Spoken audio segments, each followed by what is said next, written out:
Un grand joueur, ce n'est pas celui qui sait courir, mais plutôt celui qui sait faire courir le ballon. Comment faire travailler son argent? Parce que ce n'est pas toi qui dois travailler, c'est ton argent qui doit travailler. Celui qui se plaît dans la pauvreté est un grand pécheur, parce que seuls les têtards se plaisent dans les eaux usées. Un grand de ce monde disait, le pauvre, ce n'est pas celui qui n'a pas de l'argent, mais celui qui ne sait pas générer la valeur ajoutée. Et si on parlait de comment investir? Bienvenue dans les hommes d'ici.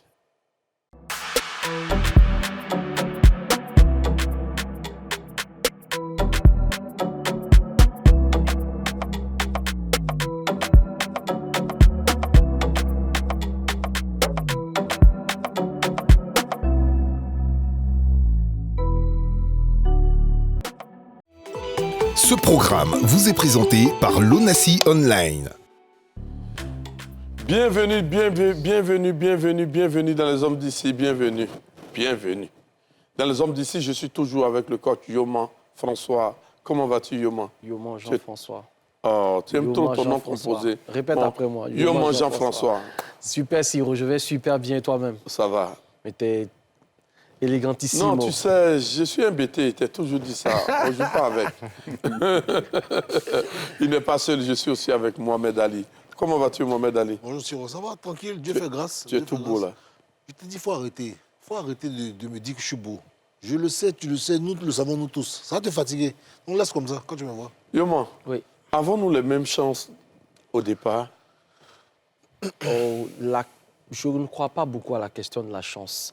Parce que je suis de ceux qui croient que dans la vie, il y a la chance, le travail et il y a les opportunités qui se créent en fonction. Et pour se donner plus de chance, il faut pouvoir travailler, il faut pouvoir mettre en œuvre ce qu'on sait faire et faire en sorte que le fruit de notre travail, d'accord, le résultat de ce travail-là devienne une opportunité qui nous donne des chances. En d'autres termes, la chance, c'est vraiment le carrefour entre la préparation et le travail. Moi, c'est ça que je crois beaucoup plus. Mohamed Ali et toi? On ment pas. Oui, on ment. Oui. Tu sais qui est dans ton cœur? Pose-moi la question, je vais te répondre avec franchise. Est-ce que dans la vie, nous avons les mêmes chances dès le départ? Les mêmes chances parce qu'on est tous viables. Voilà, c'est-à-dire qu'on a l'intelligence, on a les pieds et tout. Maintenant, après, d'autres peuvent dire que non, bon, écoute, moi, les parents sont plus nantis, d'autres non, j'ai commencé avec des parents pauvres et tout. Ça peut fausser peut-être le départ, mais c'est un marathon. Donc, forcément, après, soit tu rattrapes, soit tu dépasses, soit tu te laisses dépasser. OK. Donc, voilà. Dans les hommes d'ici, vous savez, nous prenons en compte les pensées des autres, raison pour laquelle nous faisons toujours appel à des invités. Et aujourd'hui, nous avons deux grands invités. Nous avons le coach Hugues Boumtcha. C'est ça, non, ton nom? C'est joli, hein? Hugues Marie Boumtcha. Il y a Marie dessus. Voilà. Ah, tu fais comme Yoma. OK. Hugues Marie Boumtcha. Comment vas-tu? Très bien, merci. Il n'est pas seul. Nous avons aussi un entrepreneur qui est monsieur Aziz Ben Konaté. Comment vas-tu? Ça va super, ça merci. Va? Et toi-même? Tu es tout beau, là. Merci beaucoup. J'espère que tu n'es pas trop timide. Hein? Non, ça va, ça va. Ça va? Ça va super. Pensez-vous que nous avons les mêmes chances dès le départ? Comme il a dit tout à l'heure, la chance n'existe pas. Hein. Il faut pas se dire qu'on va compter sur une chance, elle se crée pour moi. Donc, c'est nous-mêmes qui créons les opportunités, c'est nous-mêmes qui tapons à la porte. Si elle ne s'ouvre pas, on la casse. Voilà, parce qu'on veut entrer. Coach, oui. Pensez-vous que nous avons les mêmes chances dès le départ? Alors, si on prend la chance sur le prisme du départ, oui, pour tout un chacun, oui, je pense que le Créateur a fait en sorte que tout le monde soit au même niveau.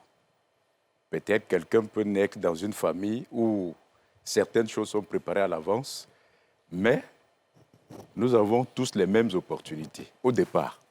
Maintenant, la chance pour moi, comme le coach l'a dit, c'est la rencontre entre la préparation et l'opportunité. Parce que si vous n'êtes pas préparé, ce qu'on appelle chance viendra, vous ne saurez pas la saisir. Mais quand vous êtes préparé et l'opportunité arrive, vous pouvez mieux la saisir. Comment choisir le domaine dans lequel l'on doit investir? OK, choisir le domaine dans lequel l'on doit investir. Tout part déjà de l'environnement dans lequel nous sommes. Il faut, à mon humble avis, lorsqu'on est préparé dans un domaine quelconque, alors si l'opportunité se présente dans ce domaine, on saisit. Ça, c'est ce que je pense. Mohamed Ali, Merci. comment choisir le domaine dans lequel l'on doit investir?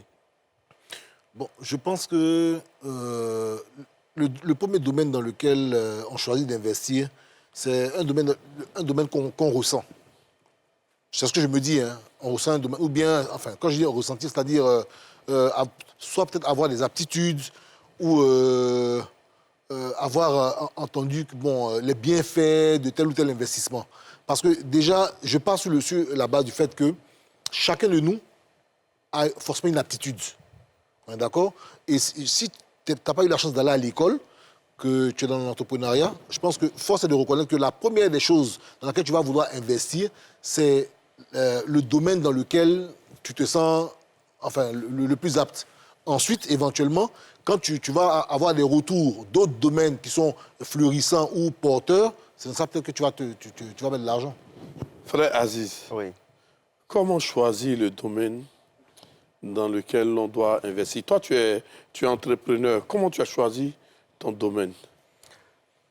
Déjà, être entrepreneur et être investisseur sont deux choses différentes. Oui. L'entrepreneur travaille généralement pour l'investisseur. Oui. Alors, on entreprend pour saisir une opportunité pour régler le problème d'un environnement. Tu Donc, moi, j'ai entreprends dans choisi quoi? mon domaine. Je Oui. suis dans plusieurs domaines. Oui. Donc, mais j'ai commencé par la volaille. Oui. Production, transformation et distribution. Donc, tu as commencé dans l'élevage. Dans l'élevage. Oui. Donc, parce Pourquoi? que j'ai vu un reportage qui Oui. disait que la Côte d'Ivoire continuait d'importer de la volaille. Ok. Donc, j'ai voulu saisir l'opportunité. Oui. Donc, je n'avais que ça comme information au Oui. départ. Ensuite, après des recherches, j'ai établi maintenant une stratégie pour pouvoir m'implanter sur le marché. OK. Donc, à un certain moment donné, on a la crise Covid qui commence à faire ravage dans le monde et je me dis, il faut diversifier. Donc, je mets un pied dans l'immobilier en essayant encore de régler un problème dans l'immobilier. Aujourd'hui, nous avons des opérations immobilières en structure métallique, démontables, déplaçables à 80%. Donc, sans utiliser de bois. Et donc, on règle un autre problème là. Pendant la crise à Covid, on avait des camions, etc. et tout, et il y avait un problème de circulation avec les poulets, etc. Tout était fermé. Il fallait utiliser ces camions pour faire autre chose. On crée une entreprise de transport. Donc, l'entrepreneur, déjà, il saisit des opportunités et il règle des problèmes liés à son environnement. Donc, on voit un problème, on essaie d'apporter une solution. Maintenant, l'investisseur, il y a plusieurs niveaux. L'investisseur, il investit pour faire travailler son argent. Il ne travaille pas. C'est son argent qui travaille pour lui. Et dès l'instant où il se dit que c'est son argent qui travaille pour lui, il investit dans quelque chose qui est moins risqué. Donc, il y a des cabinets, il y a des applications. Je suis aussi dans le numérique où on a créé une application spécialement pour pouvoir permettre aux gens d'investir. OK. Mais, comme pour dire que lorsqu'on veut investir, il faut calculer les risques.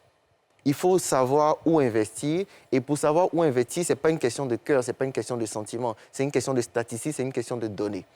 Donc, voici un peu les différents types d'investissement. Maintenant, pourquoi est-ce qu'on investit? C'est une autre question. Non, je vais revenir sur toi. D'accord. Avant, tu faisais quoi? Avant, Oui. juste après le baccalauréat, moi, j'ai commencé à faire l'élevage. Pourquoi tu as commencé à faire l'élevage? Parce que j'ai vu le reportage. Oui, où tu as eu les sous? Les en sous, tant qu'étudiant? En tant qu'étudiant, Oui. déjà, j'ai commencé par une cabine téléphonique que j'avais déjà en classe de terminale. Donc, les revenus de cette cabine téléphonique m'ont permis de pouvoir démarrer une petite activité à la maison avec seulement 60 000 francs Oui.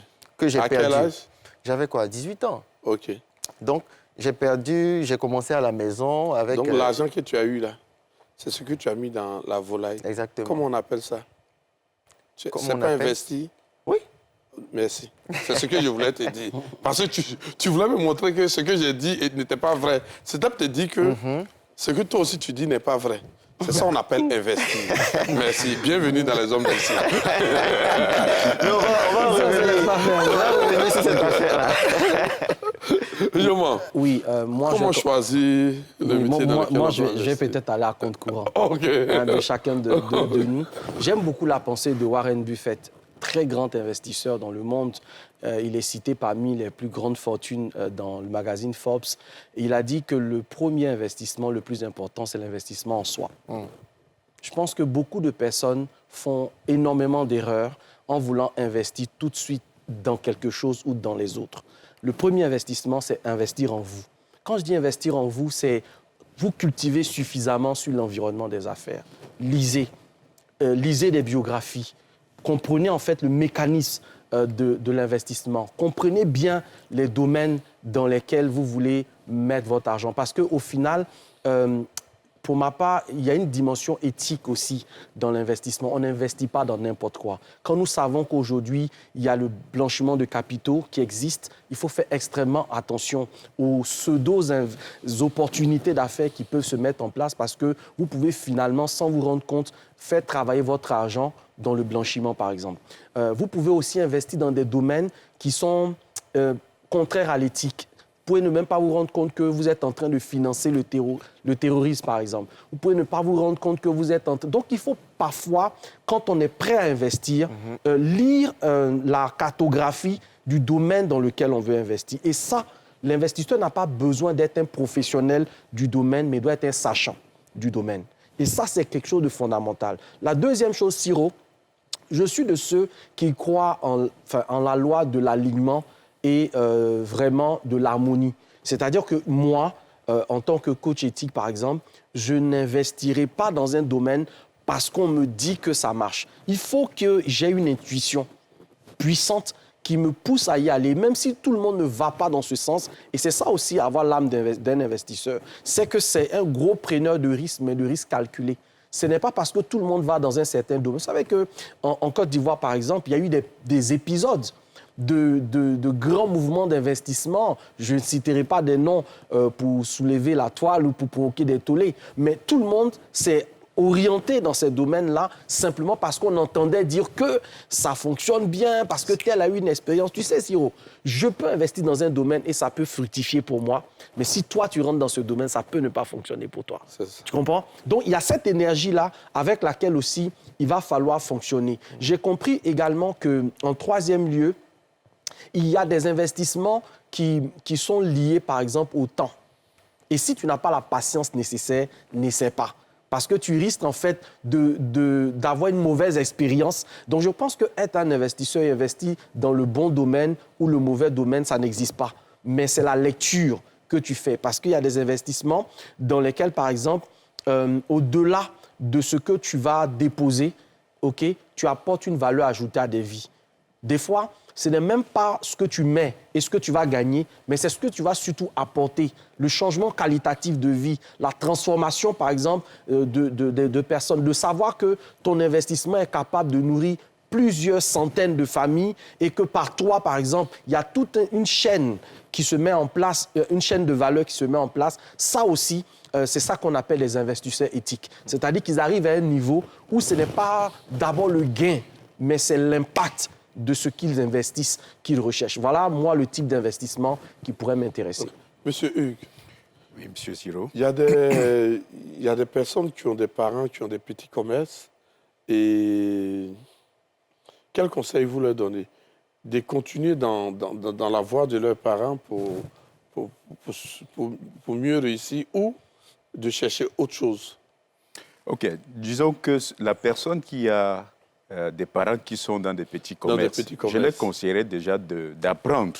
Oui. Moi, je mets l'accent au niveau de la préparation. C'est pourquoi je disais tout à l'heure, lorsqu'il faut investir, quand on est préparé, on peut sentir. On peut sentir l'opportunité à cause de la préparation. Il ne faut pas attendre l'investissement pour pouvoir se préparer. Il faut se préparer bien avant. Parce que lorsqu'on est prêt, l'opportunité arrive. Et lorsqu'on est préparé, quand l'opportunité arrive, on peut mieux la sentir et la saisir. Alors, pour la personne qui est avec des parents qui sont dans le petit commerce, cette personne peut peut apprendre de ses parents et peut se voir transférer certaines compétences, ce qu'on appelle les compétences transférables, voir comment les parents évoluent, parce que c'est le même process en fait. Alors, cette personne, si elle a le flair de suffisamment se préparer, peut-être plus que les parents, peut prendre même l'affaire de ses parents. Moi, j'en ai vu une personne qui a grandi dans un foyer, qui était habitué avec ses parents et à long terme a pris en main les affaires de ce parent et l'a fait élever à un niveau que les parents n'ont pas pu atteindre. Et quand on est dans ce processus-là, d'autres opportunités peuvent venir. Et celui qui a toujours le flair, c'est pourquoi je suis vraiment dans la même dynamique que le coach, il faut véritablement investir en soi. Parce que tout part de là. Le premier investissement, c'est en soi, pour pouvoir capter et saisir d'autres investissements qui arrivent. Donc, on peut amplifier ce qu'on a comme un acquis, parce que là, c'est un acquis. Également, on peut aller sur d'autres horizons, on peut capter d'autres horizons, on peut, en fonction de l'environnement, ce qui se présente, si ça entre dans l'éthique qu'on pense, on peut saisir et on investit. Et également, il y a des... Moi aussi, j'ai vu des structures qui se créent. Et, par exemple, une banque, une microfinance qu'on lance, vous sentez, ils veulent des parts. Prenant les parts, c'est aussi un investissement. Donc, je pense qu'il y a une panoplie de choses qu'on peut faire. Mais il faut être préparé quand même. Okay. Mohamed Ali, tu penses qu'il faut suivre les parents pour un gars dont les parents sont dans le petit commerce? Non, pas forcément. Pas forcément. Si tes parents peuvent avoir un petit commerce, un grand commerce, tant que tu n'es pas formé, tu n'as pas eu le temps de te former, d'apprendre, l'investissement, là, le commerce des parents, là, tu peux le perdre en un rien de temps. Tu peux même, c'est-à-dire même si le commerce n'est pas petit, même s'il est grand, à partir du moment où tu n'as pas appris le travail du commerce, là, mais tu peux le perdre. Donc, il y a soit suivre ça par la formation, soit à l'instinct, ou après l'instinct, comme coach a dit, apprendre, voilà, toi-même aussi t'auto-instruire, voilà, pour savoir où investir. Dans tous les cas, quelle aptitude doit-on avoir? Pour devenir investisseur, je pense que la première des choses pour devenir investisseur, déjà, c'est avoir la vision. Donc, quand on a une vision, on sait où est-ce qu'on veut aller et on se dit, je veux devenir investisseur. Est-ce qu'on peut avoir une vision sans moyens? Sans Moyens. Sans moyens. La vision, déjà, ne s'achète pas. Oui. Donc, chacun a la possibilité de rêver autant qu'il peut. Oui. Ensuite, c'est la vision qui va pousser les personnes maintenant à se dire, je veux aller là, et pour le faire, j'ai besoin de quoi? Donc, en ce moment-là, on va utiliser ce qu'on a autour de nous, dans notre environnement, pour pouvoir créer justement ces revenus-là.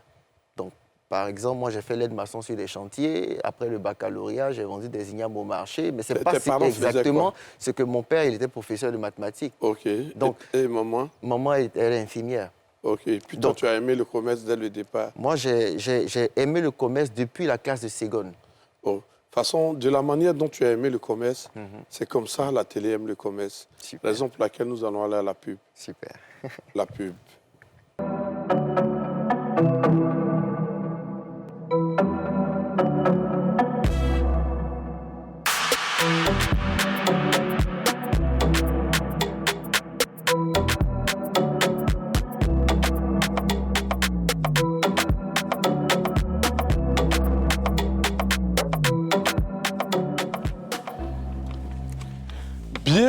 Bienvenue dans les hommes d'ici. Si vous venez de nous prendre en marche, je suis avec le coach Yoma Jean-François, avec Mohamed Ali.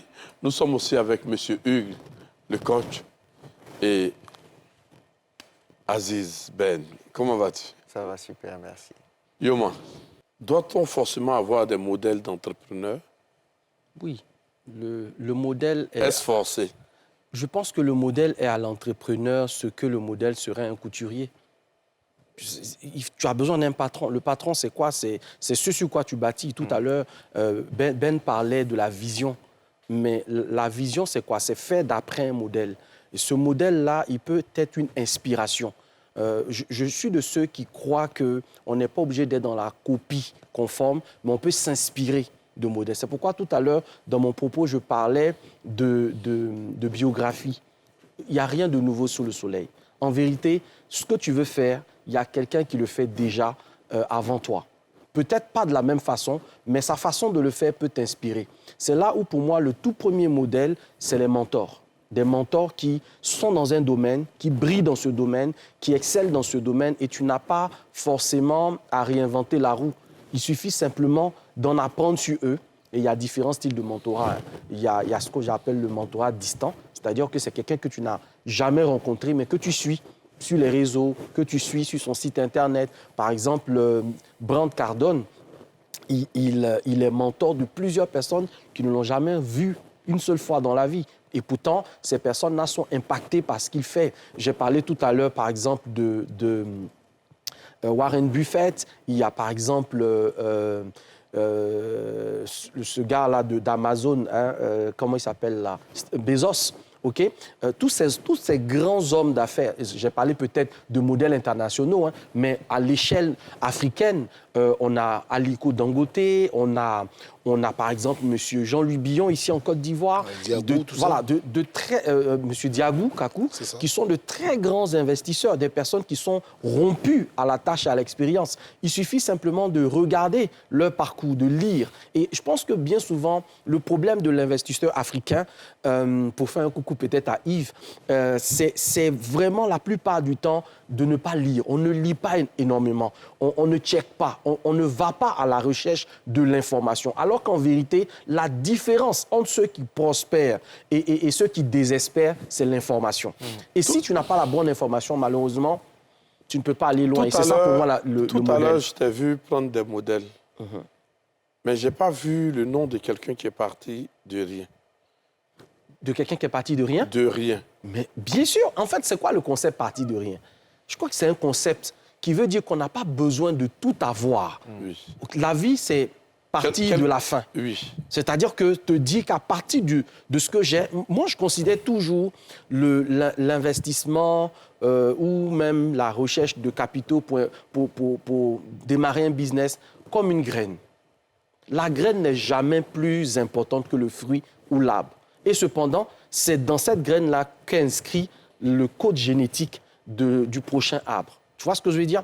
Donc, l'idée, comme j'ai dit, si vous investissez en vous, vous développez votre confiance en soi, vous développez votre estime de soi, vous développez votre image de soi. Et ça, c'est un peu comme le trampoline sur lequel vous allez vous appuyer pour bondir. Vous n'avez pas besoin de tout avoir. J'entends des gens dire, ah, si, il y a une chanson là. Si j'avais de l'argent, mon ami, je bâtirais une maison. Quand j'entends ça, ça me fait sourire, quoi. En fait, ce n'est pas quand tu as de l'argent que tu bâtis, c'est quand tu as une vision. Est-ce que tu vois la maison dans ton esprit? La vision paye brique. Je t'assure que... Je t'assure que... ça paraît drôle comme ça, mais beaucoup de personnes ont de l'argent et ne peuvent rien en faire. Beaucoup de personnes ont de l'argent et claquent cet argent-là parce qu'elles n'ont pas de vision. Il y a des personnes qui ont de l'argent et qui cherchent des personnes pour leur donner des idées. Tu vois ce que je veux dire? Que ce n'est pas l'argent qui réalise, ce sont d'abord les idées. Et ensuite, ce sont les idées qu'on finance. Tu vois ce que je veux dire? Donc, rechercher un modèle aussi, pour ma part, c'est avoir, en fait, une ligne de conduite. C'est un peu comme un fil rouge. Toi, en Côte d'Ivoire, tu as qui pour modèle? Moi, en Côte d'Ivoire, j'ai Dorcas Manou pour modèle. Dorcas Manou est la toute première femme ivoirienne et africaine à être certifiée coach dans les années 2000 à peu près. Ah, ça rose à tes coach. Tu vois ce que je veux dire?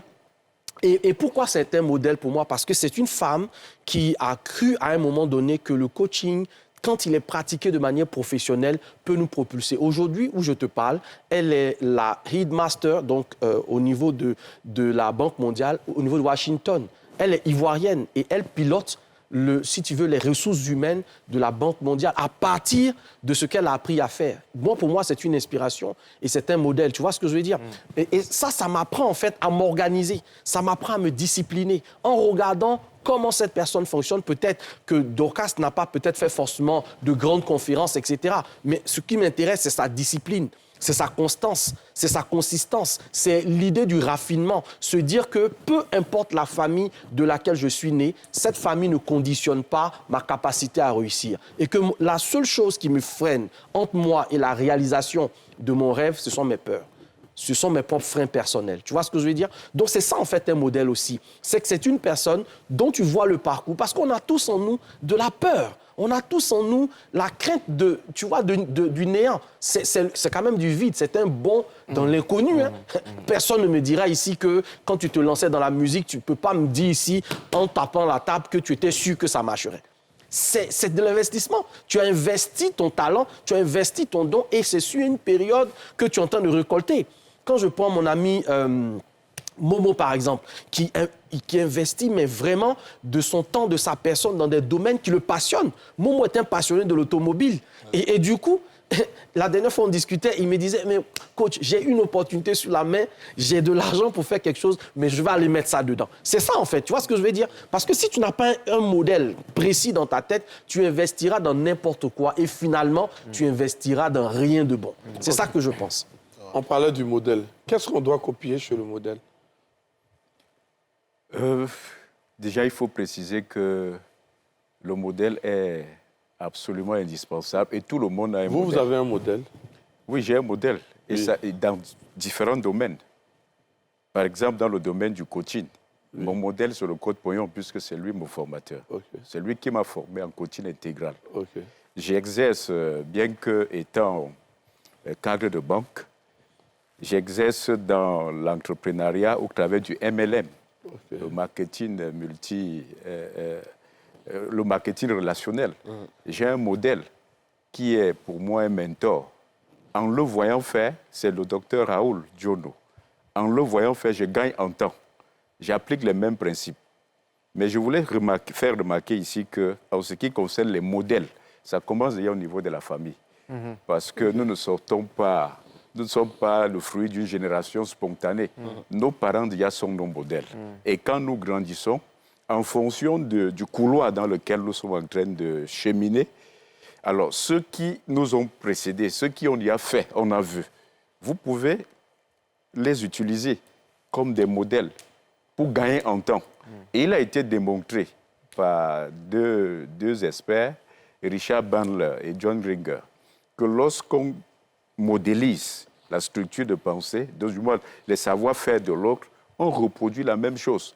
Donc, ceux qui réussissent, si vous les observez faire, leur façon de faire, leur façon de parler, leur façon d'agir, et vous reproduisez la même chose, vous aurez les mêmes résultats. Donc, le modélage est très indispensable dans cette société. Mohamed Ali, parlons du réseautage. Penses-tu que le réseautage aide à développer une entreprise?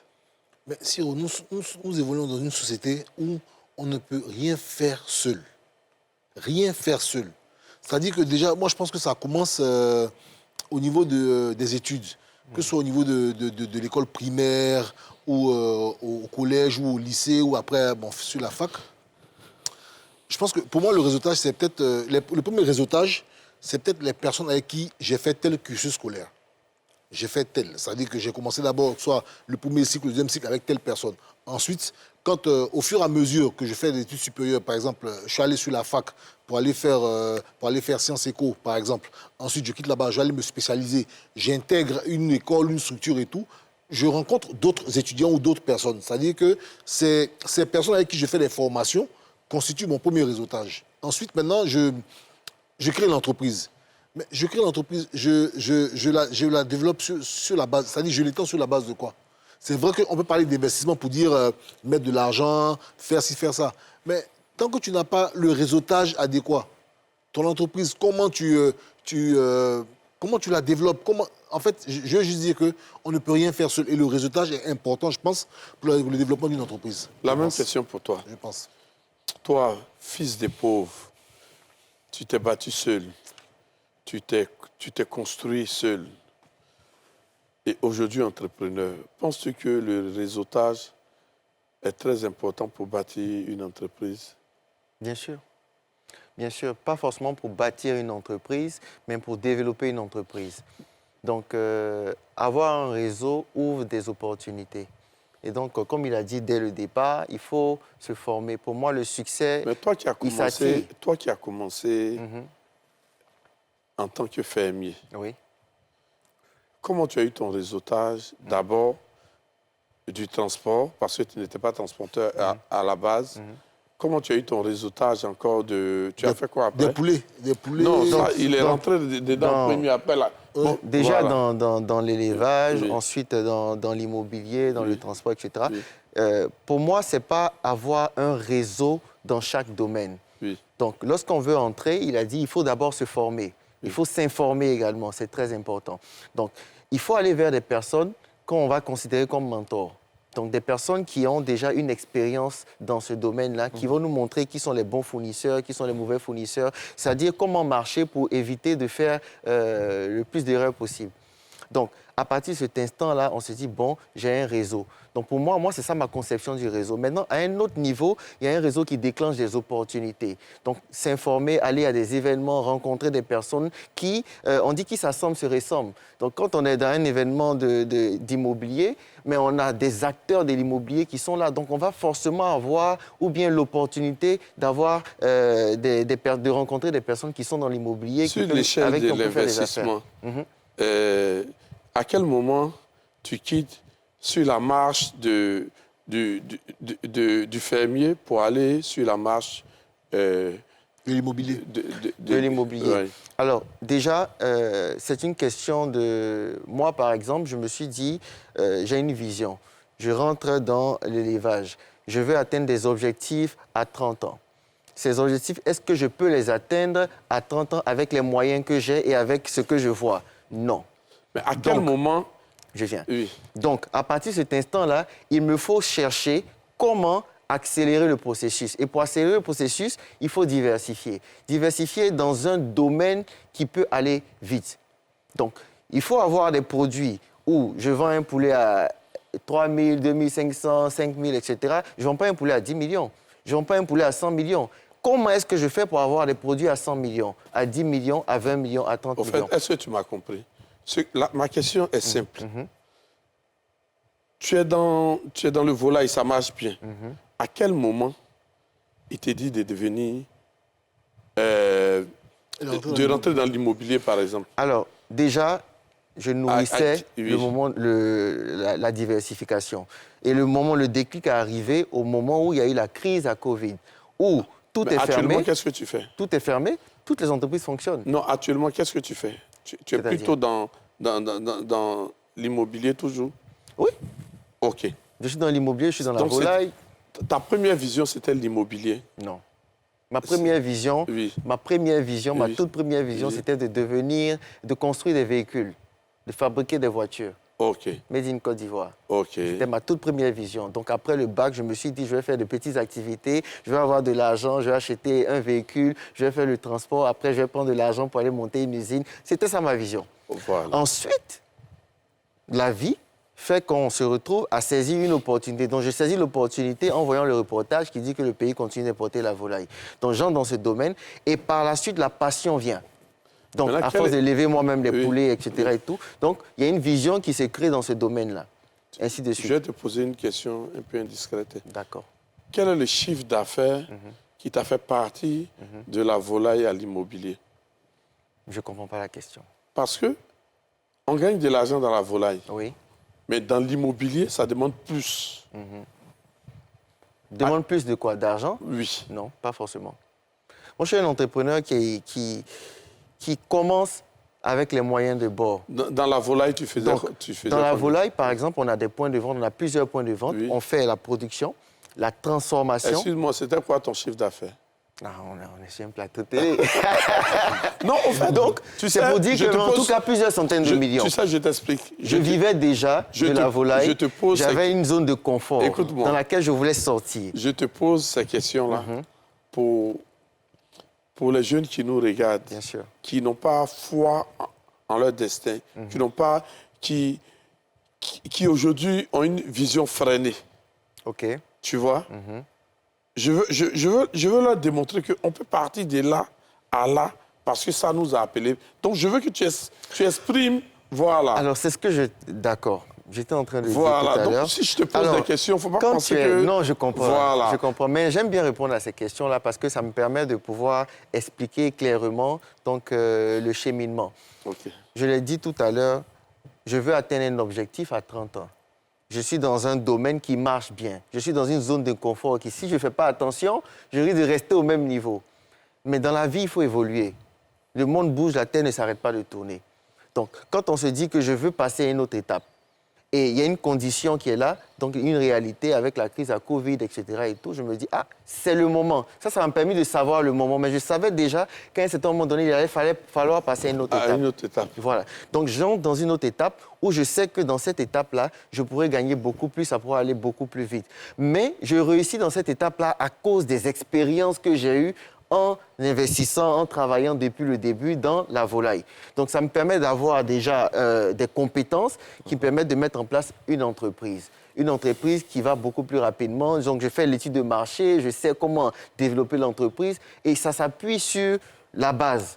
Donc, on ne repart pas à zéro. On s'appuie sur quelque chose qui est déjà fait. Donc, il y a une base, il y a une notoriété, il y a des clients. Mon même client de poulet, je sais que lui, là, il veut construire une maison, bien, il veut faire ci, il veut faire ça, mais je le démarche en même temps. Donc, il y a déjà une relation entre lui et moi qui fait que quand je lui dis j'ai un autre produit ou j'ai un autre service, il me dit « Ah, tiens, il est beaucoup plus réceptif, ça va beaucoup plus vite. » Donc, c'est un peu ça, en fait. Il faut que les jeunes Africains apprennent à rêver grand. Moi, je suis aujourd'hui le président de la Fédération des jeunes entrepreneurs de Côte d'Ivoire parce que je me suis dit, si j'ai réussi à le faire, donc en partant de rien, tout doucement, c'est possible également pour beaucoup de jeunes. Mais de commencer petit, si j'avais commencé avec un financement dès le départ, je l'aurais perdu parce que j'ai échoué plusieurs fois. J'ai repris plusieurs fois. Donc, on ne prend pas un crédit pour devenir entrepreneur.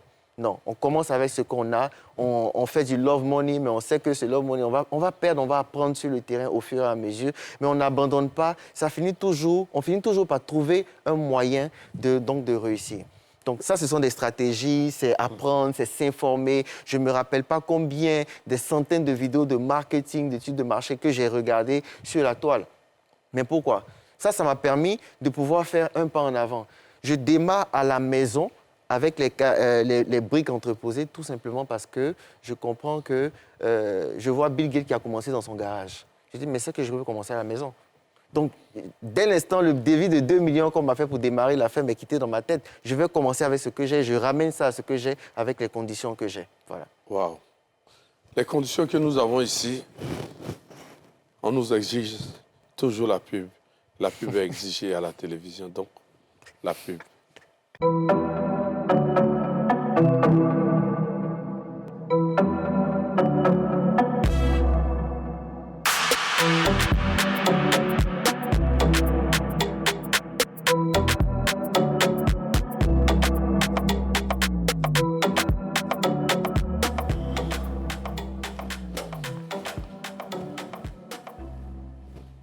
Bienvenue sur le plateau des Hommes d'ici. Et dans les Hommes d'ici, nous avons des jolis invités aujourd'hui.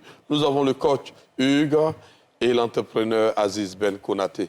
Mais vous savez, dans les Hommes d'ici, nous sommes toujours trois. Le coach Yoman Jean-François et Mohamed Ali. Coach, Oui. comment faire travailler son argent? C'est une belle question. Voilà. Qui a été un slogan repris en cœur par tous les Ivoiriens. Mais je pense que faire travailler son argent dépend en fait des objectifs qu'on veut atteindre dans la vie. Vous savez, il n'y a pas de fonctionnement typique pour faire travailler son argent. Tout va dépendre aussi de la grandeur de votre vision. Il y a des personnes qui se satisfont de peu. Il y en a d'autres qui se satisfont de choses moyennes. Et puis, il y en a également qui se satisfassent de choses beaucoup plus grandes. Alors, à ce moment-là, faites travailler votre argent, je dirais, aller de façon graduelle. Aller de façon graduelle et puis booster, en fait, votre confiance dans le monde de l'investissement. Donc, allez-y avec des produits de confiance à la base. Formez-vous sur l'investissement. Il y a des formations qui existent dans ce domaine-là. Allez-y sur des produits moins risqués, moins dangereux.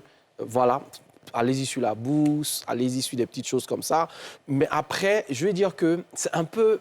Bon, permettez-moi le mot drogue, hein, mais je vais dire que quand vous entrez dans l'univers de l'investissement, vous découvrez un monde de l'infiniment possible. En fait, si vous commencez à investir, vous développez ce qu'on appelle la foi. Beaucoup pensent que c'est seulement dans la religion qu'on développe sa foi. Mais moi, j'ai appris à développer un niveau de foi quand j'ai commencé à être vraiment dans l'investissement. Moi, j'investis beaucoup plus dans des événements. Dans des événements, dans mes propres événements, mais aussi dans d'autres événements. Et je me suis rendu compte qu'il y a une capacité à croire au potentiel de quelque chose qui démarre. Un peu comme un architecte qui voit juste un terrain, mais qui regarde déjà, il voit la chambre, il voit le dressing, il voit la piscine, alors que toi, tu ne vois que des arbres. Lui, il voit ça déjà. OK? Toi, tu vois juste un petit arbre comme ça, une petite plante, mais tu vois déjà une forêt qui va sortir. Et c'est la même chose, en fait. C'est que dans l'investissement, ne devenez pas un investisseur aveugle. L'investisseur aveugle, c'est quelqu'un qui va très rapidement s'essouffler, très rapidement avoir une mauvaise expérience. Et la plupart des gens qui vous racontent de mauvaises expériences sur l'investissement sont des personnes qui se sont jetées pieds et mains jointes dans des domaines dans lesquels ils n'avaient pas d'informations. Ensuite, Siro, une chose fondamentale sur la question de l'investissement, c'est qu'on n'est pas très tôt éduqué sur la question de l'investissement. Je pense qu'on ne devrait pas, pour ceux qui ont lu Père riche, Père pauvre de Robert Kiyosaki, comprendront qu'il y a des soft skills que nous devons avoir depuis tout petit. Et tu vois, moi déjà, avec mes enfants, je les encourage à cela. Tu vois, mon fils, il aime faire des crêpes, par exemple. Il adore faire des crêpes. C'est quelqu'un qui aime l'univers de la cuisine. Mais je l'encourage à vendre ses crêpes en classe, à vendre ses crêpes à l'école et à commencer déjà à s'habituer, en fait. Donc, ton domaine d'investissement même peut être un talent naturel que tu as. Tu vois ce que je veux dire? Ça, c'est des choses qu'il faut peut-être enseigner à nos enfants dès le bas âge. J'aime cette pensée biblique qui dit « Instruis l'enfant selon la voie qu'il doit suivre et lorsqu'il sera grand, il ne s'en détournera pas. » Aujourd'hui, il y a des investisseurs de famille, c'est-à-dire que c'est une logique familiale dans laquelle ils baignent. Et j'aime énormément nos amis, les Libanais, etc. Parce que voici un papa qui va mettre en place sa boutique. Il n'est pas allé à l'école, hein, mais il va encourager ses enfants à aller à l'école, à aller apprendre pour assurer la relève. J'aime beaucoup la mentalité de ce peuple-là, tu vois. Et quand les enfants vont venir prendre les rênes de l'entreprise va arriver à un niveau extraordinaire. Et ça aussi, ça montre bien qu'on peut même investir dans une entreprise familiale. Okay. Ça, c'est possible, tu vois. Donc, voilà un tout petit peu pour moi ce qu'il faut regarder de près. 3-4 phrases. Toi, tu vas beaucoup loin. C'est un investisseur. Comment faire travailler son argent à sa place? Comment faire travailler son argent à sa place? Comment je peux faire travailler mon argent à ma place? D'accord, c'est ce que j'ai dit au départ. Il y a l'entrepreneuriat. Et tu regardes la caméra. On investit, donc d'abord en tant qu'entrepreneur. Donc là, on travaille avec l'argent, avec son argent et parfois avec l'argent de d'autres personnes. C'est qui ces autres personnes-là? Parfois, sont des investisseurs. Tout le monde ne peut pas devenir entrepreneur. Tout le monde également, mais tout le monde peut devenir investisseur. Aujourd'hui, des salariés peuvent vous dire que le salaire ne suffit pas, il ne suffira jamais. Mais il y a des opportunités d'investissement. Donc, faire travailler son argent pour soi, c'est investir. Il y a plusieurs portes. Hein. Il a parlé tout à l'heure de la bourse. Il y a investi également en prenant des actions dans des entreprises. Il y a investir également en saisissant des opportunités donc, dans des entreprises. Mais toujours en est-il qu'il faut s'informer, se former sur le domaine dans lequel on veut entrer. Merci. Donc, super. Mohamed Ali, Siro. Comment faire travailler son argent en fermant les yeux sur les plaisirs et les distractions de ce monde? Je te pose cette question parce que je sais que... Bon, maintenant, moi, je sais pas, l'émission était sérieuse, on discutait bien. Maintenant, quand on dit fermer les yeux sur les plaisirs, Mais tu parles de moi. c'est surtout. Pourquoi tu ne demandes pas à tes invités d'abord du demandes? Oh, eux là, ils jouent trop les sérieux. Parce qu'on sait que toi, tu es toujours au gré pour ramener les Oui, informations effectivement. Mais qui dit ça comme ça? Il dit pas comme ça. Yo, mais Ben Konaté là. Eux, ils sont venus à la télé pour montrer aux gens qu'eux, ils sont trop bons. Donc vous là, garçon. Dis-moi. Comment faire travailler, comment fermer les yeux? Parce que je sais que tu te bats beaucoup. Oui. Je te côtoie au quotidien, Ouais. je vois ce que tu fais. Ouais. Tu es sur tous les fronts. Oui. Comment tu réussis à fermer les yeux sur les plaisirs de ce monde, Ben, les distractions, oui. pour investir dans ce que tu fais? Moi, j'alterne. Je me dis que tout ce qui est bon n'est pas forcément utile. J'alterne. C'est-à-dire que je prends des périodes où je dis que je maximise sur les investissements sur les enfants. Pour toi, tu peux te faire plaisir quand tu auras atteint tel niveau. Donc, ça veut dire que je me dis, pendant 1 an ou 2 ans, je bombarde pour augmenter les 5 francs qui sont déposés sur le côté et qu'on appelle les 5 francs que tu mets de côté pour les enfants. Donc, pendant 2 ans, par exemple, je m'interdis des congés de plus d'1 semaine. Pendant 2 ans, je m'interdis des dépenses de chaussures ou de montres de tel montant. Pendant 6 mois, je te dis, tu n'as pas besoin de montres ni de chaussures. Tu en as déjà. Si tu veux, tu n'as qu'à faire un remplacement, tu n'en auras pas honte. Donc, Comment tu fermes les yeux? Comment je ferme les yeux? Tu es sûr? Non, mais c'est ce qu'il dit. C'est ce Non, que je dis. laisse-le. C'est psychologique. C'est lui et moi. hein. C'est psychologique. Tu sais, Ah, Tu mais l'as c'est appelé mauvais quelque d'aller. part. Si on l'appelle. c'est psychologique.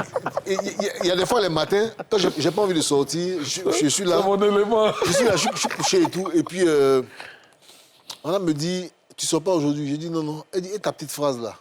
J'ai dit, quelle petite phrase? Là, pour papa là. Elle dit non, non, pour l'autre là. Pour mon vieux, c'est faire la moitié de trucs. Oui. Pour l'autre, c'est tu dors. Les enfants vont manger quoi demain? Donc, je me lève automatiquement. Tu vois, non? Ok. Je suis déjà là encaissé crédit 30 000. Quitté Benjamin par la Bassam. Prends la voiture, allons encaisser les 30 000. D'aucuns me diront, ah, mais le carburant que tu as brûlé de Benjamin, Bassan, les retours, d'accord, mais c'est un principe. Les 30 000 qui sont là-bas sont mes 30 000. J'ai gagné ça à la sueur de mon front.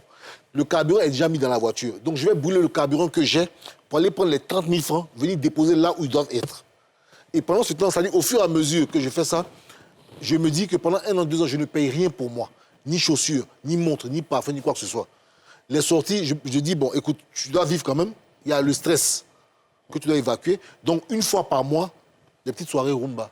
Déstressé. Voilà, c'est un peu ça. Je vais vous demander des petits témoignages courts, comme nous sommes à la télé, et puis le temps est imparti. Donc, je vais vous demander des petits témoignages courts de votre vie. Toi, Tu es sur quoi comme ça? Sur l'investissement? Oui, sur l'investissement. Oh. Comment vous avez fait pour quitter du point A au point B? Bon, écoute, moi je prends mon exemple. Hein. Oui. C'est-à-dire que j'ouvre un premier cabinet, ok, autour de 2008. À quel moment? Ça ne fonctionne pas. À quel moment? Ah, ouais, Tu vois ce que je dis? Ça ne fonctionne pas. C'est-à-dire que pendant 6 mois, je suis en train de payer des charges fixes. Je n'ai pas de clients parce que simplement, on ne sait pas ce que c'est que le coaching ici en Côte d'Ivoire. Tu vois ce que je veux dire? Je m'entête, j'ouvre à nouveau en 2012, très compliqué. Et puis à partir de 2013, j'investis à nouveau dans le domaine et ça ne s'arrête plus, tu vois. Puis à partir de là, qu'est-ce que je fais? Je mets en place des plans que j'avais déjà. C'est-à-dire que dans mon esprit, il faut que le cabinet fonctionne. Après le cabinet, je mets en place une école qui va former en partenariat avec donc, des instituts internationaux. Et troisièmement, mettre des événements de coaching en place. Donc là, je suis dans cette phase-là. On est sur un projet déjà où vraiment je multiplie des conférences. J'ai fait un salon international, le tout premier salon international du coaching éthique et des métiers associés sur fonds propres. Il n'y a eu aucun investisseur sous fonds propres, mais j'ai préparé minutieusement ces différentes étapes-là. Donc voilà, je pense que beaucoup de gens pensent franchement on doit être milliardaire avant, mais c'est la planification. Si tu planifies, chaque année, tu sais où tu vas. Tu vois ce que je veux dire? Dans une émission, j'ai parlé du fait de ne pas avoir eu de voiture pendant 7-8 mois. C'est pas faute de n'avoir pas les moyens de le faire, mais cet argent-là, quand je pense que ça pouvait me permettre de réaliser un certain nombre de choses, une voiture n'était pas une priorité, je pouvais me débrouiller autrement. Voici un modèle en fait d'investissement qui a pris son temps, et qui est en train vraiment de travailler pour moi maintenant. Coach Yves, un petit témoignage de votre vie. OK. Je vais partir de la question que vous avez posée. Regardez cette caméra, c'est Je la pars vôtre. de la question que vous avez posée, comment faire travailler de l'argent. Mais tu ne réponds pas à mon... Oui, tu vas je partir parle de ma- là pour donner une Ok, expérience. ok, voilà. Et j'allais dire, enfin, je m'apprêtais à dire par rapport à cette question que la façon de faire travailler de l'argent, pour ce qui me concerne, ne serait pas la même façon que vous, que le coach et que monsieur. Oui, raison pour laquelle Oui. je pose des questions à chacun, Voilà. pour que chacun puisse s'orienter. Alors, moi, étant un employé à la base, je suis cadre de banque. Alors, comment faire travailler son argent? Il faut déjà avoir cet argent. Et pour avoir cet argent, il faut mettre une clé qui te permet de partir du salaire que tu as pour pouvoir dégager quelque chose qui sera un levier pour toi, pour faire travailler, pour le mettre au service, à ton service. Alors, il y a le salaire, et j'ai ma clé de répartition en ce qui concerne le salaire. Première chose, je dois absolument me faire plaisir Vous avez dit comment faire travailler avec les plaisirs de ce monde. en fermant Il les yeux faut sur les remarquer, plaisirs. moi j'ai compris aujourd'hui qu'en matière de prospérité, parce que quand on fait travailler de l'argent, c'est pour être prospère. Et en matière de prospérité, il y a un levier qui est se faire plaisir, qu'il faut absolument actionner. Parce que vous ne pouvez pas gagner de l'argent, vous ne vous faites pas plaisir et vous continuerez à gagner cet argent. Non, il faut que vous ayez de l'énergie parce que vous avez utilisé le fruit de votre sueur pour faire un certain nombre de choses qui vous entraînent une satisfaction. Alors, dans la clé de répartition, il y a ce montant. Ensuite, je sais aussi qu'en matière de prospérité, parce que là, il faut faire travailler de l'argent, il y a la générosité. Et vous avez parlé du réseau. C'est dans la générosité aussi qu'on bâtit véritablement le réseau. Donc, je mets de côté une partie pour les actions de générosité, l'Église, les œuvres associatives et autres. Et toujours dans ce même salaire, parce que moi, je suis salarié à la C'est base. beaucoup aussi, hein. Beaucoup de parties Non, dans ton pas salaire. forcément, c'est les clés de Voilà, répartition. c'est les clés de répartition. Dans ce salaire, je dégage donc l'épargne. Parce que c'est l'épargne qui est destinée à être investie. C'est clair, oui. Systématiquement. Et le reste, je peux donc la location, la nourriture, du moins les besoins, mes besoins et les besoins de la famille. Alors, ce montant qui a été mis de côté pour investir, c'est ça l'épargne. C'est donc cette épargne-là que je dois faire travailler. Parce que quelqu'un qui fait travailler de l'argent, ça veut dire qu'il a une vision d'être en mode passif, de gagner de l'argent en mode passif. C'est-à-dire vous pouvez être en train de faire autre chose. L'argent que vous avez investi est en train de travailler pour vous. Et dans ce cas, moi, en tant que salarié à la base, on est sur le plateau, je prends un exemple avant de donner mon propre témoignage. Sur le cadre du réseautage, sur le cadre du réseautage, ce que vous avez dit, si je rencontre que vous avez un projet assez pertinent et que j'ai le flair que ce projet va porter, je peux utiliser cet argent pour investir dans votre projet. Je deviens votre partenaire de ce projet. Et quand le projet est mis en place à travail, je gagne mes dividendes.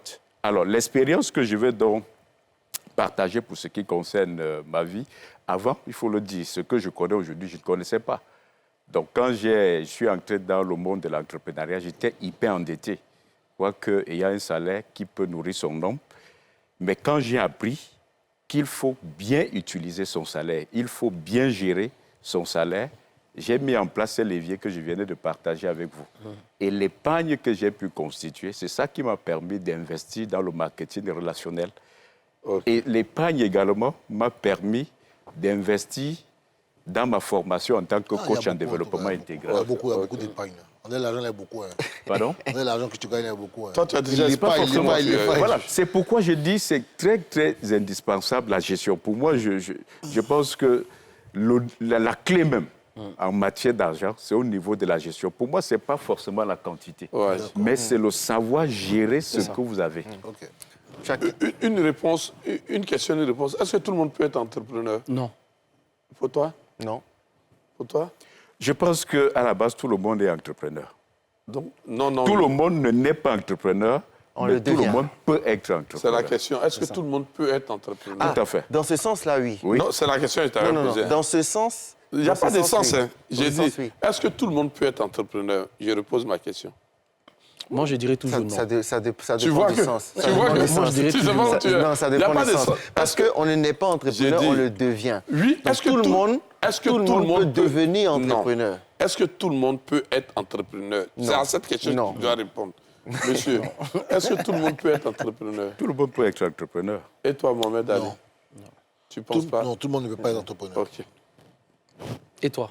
Vous avez dit peu. Est-ce que tu penses que tout le monde peut être entrepreneur? Moi, personnellement, je pense que tout le monde peut devenir. Mais tout le monde ne peut pas Ne être. peut pas. Parce que pour être entrepreneur, il faut faire beaucoup de sacrifices. Il faut fermer les yeux sur beaucoup de choses. Il faut savoir se gérer. Et puis, il faut prendre une décision.